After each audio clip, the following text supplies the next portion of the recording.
طریقه هک کردن ایمو. چطور ایموی کسایی که میخوایم را هک کنیم و در گوشی خود باز کنیم تا خودشان خبر نشود. ویدیو را تا آخر تماشا کنید. لایک و فالو یادتان نرود بریم طرف آموزش. خب دوستای عزیز، از اینجا برنامه ایمویتان را باز میکنید و بالای پروفایلتان کلیک میکنید و این گزینه را از اینجا انتخاب میکنید و اد اکانت را از اینجا انتخاب میکنید و این گزینه را از اینجا کلیک میکنید.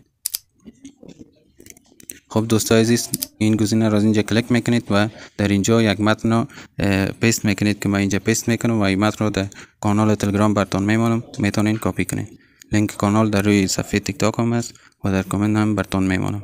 از اینجا تنها شماره را انتخاب میکنید، شماره طرف را، و من از اینجا شماره را انتخاب میکنم و در پایان یک ایمیلتون وارد میکنید.